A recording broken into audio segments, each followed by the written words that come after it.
A brilliant new piece of artwork is taking shape inside Celtic Park this summer, paying tribute to one of the greatest moments in the club's history.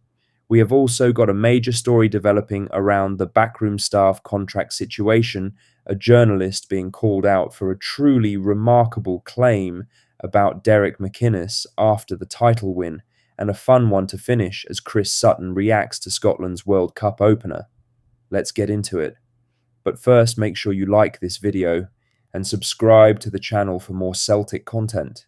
A new mural is taking shape inside Celtic Park this summer, and the images doing the rounds online have already got supporters very excited. The artwork appears to be located in the North Stand concourse area and depicts legendary captain Billy McNeill holding the European Cup aloft, following Celtic's historic victory in Lisbon in 1967. The Lisbon Lions are quite simply the greatest team this club has ever produced, and McNeill, as captain, lifting that trophy, remains one of the most iconic images in European football history. The timing of the mural also carries real significance. The 2026 to 2027 campaign will mark the 60th anniversary season of that famous triumph in Lisbon. Bringing a major new tribute to McNeill into the stadium during that exact period is a genuinely fitting way to mark the occasion. Celtic Park has been adding murals and historical displays throughout the stadium in recent years, and supporters have welcomed every addition. The North Stand concourse already features artwork celebrating key moments and figures from the club's history, and this latest piece looks set to become one of the most popular features in the ground. There is still a long summer ahead before the turnstiles reopen, but the return to paradise cannot come soon enough, and when it does, this mural will be one of the first things supporters will want to find and see for themselves. Hail, hail to the Lisbon Lions.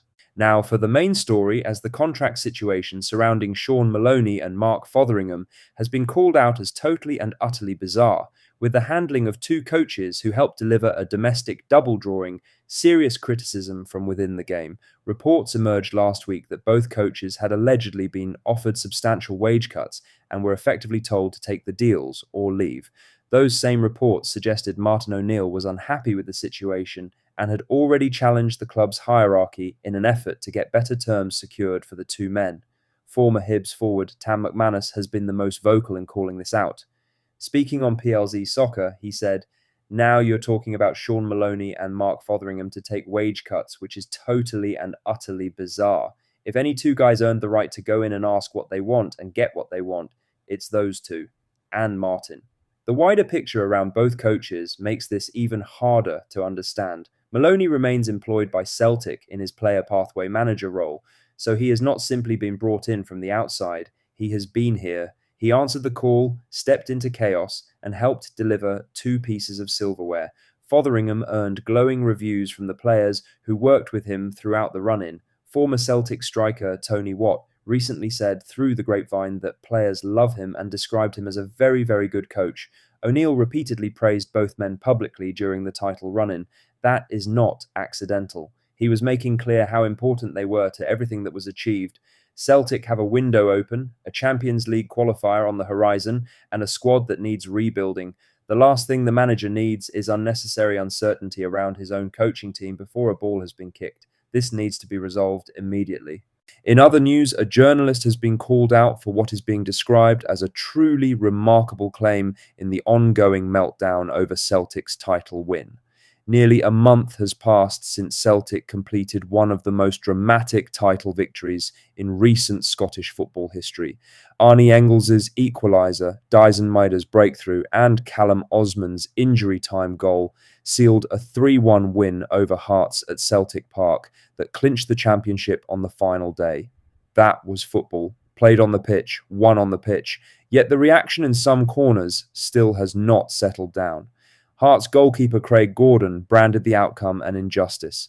Debate around a Motherwell penalty decision has continued to rumble on weeks after the season ended, and now a Rangers Review journalist named Derek Clark has described Derek McInnes, who did not win the title, as a title-winning manager without the medal. Read that again. A title-winning manager without the title, without the medal, because someone else won it, someone else being Celtic. The article is very clear about the facts. Hearts won just one of their final 7 away league matches this season. That sole away win came against a 9-man Hibernian side. Dropped points across that run-in cost them the title. Nobody took it from them. They did not pick it up when they had the opportunity to. There is a big difference between pushing for a title and winning one. One earns admiration, the other earns a medal. Celtic earned the medal, and no amount of creative language from journalists in Meltdown changes that. In other news, there is a smart transfer window insight worth discussing today around a deadline quirk that could actually work in Celtic's favour this summer. The English transfer window closes at 11 p.m. on the 1st of September. The Scottish window closes at 5 p.m. on the 3rd of September. That is just under 2 days difference, but in transfer window terms, 2 days can be meaningful. When the English window slams shut on the 1st, Premier League and Championship clubs will have finalised their squads. Players who have been left out of plans, younger players needing loans, fringe first-team stars looking for minutes, all of those players could suddenly become available. Celtic would then have a small window to assess the market and move quickly on any players who fit their needs. Nobody is suggesting this is where Celtic will find its next superstar signing. The best players will have their futures sorted long before deadline day, but squad depth matters enormously, and last season proved exactly that. When injuries hit and the fixture pile-up became intense, the squad was thin. The January arrivals did not provide the impact that was needed. Having an opportunity to add experienced options from the English market at the very end of the window, after the big clubs have already settled, could provide real value. Celtic have done well from this market before. Jeremy Frimpong arrived from Manchester City's academy and became one of the most profitable sales in the club's history. Aaron Mui arrived with experience and quality and was exactly what the midfield needed at the time. Used correctly at the very end of the window, that extra 2 days could make a real difference. Lastly, Chris Sutton has summed up Scotland's opening World Cup victory with the kind of straight-talking response that Celtic supporters have come to expect from the former Hoops striker. Scotland beat Haiti 1-0 in the early hours of Sunday morning in their opening Group C fixture, ending a wait of more than 10,000 days since the nation last appeared on football's biggest stage. John McGinn's deflected first-half strike was enough to separate the sides and send supporters into delirium across the country. The performance was not always convincing. Scotland created chances but left spaces at the back, and Haiti carried a threat throughout the match without ever quite finding the final ball to cause real damage. It was scrappy in places and there were nervous moments. Nobody pretended it was a masterclass. But Scotland topped Group C after the opening round. That's all the latest Celtic news for today. Make sure to hit that like button, subscribe if you haven't already, and drop a comment below with your thoughts. I'll see you in the next one.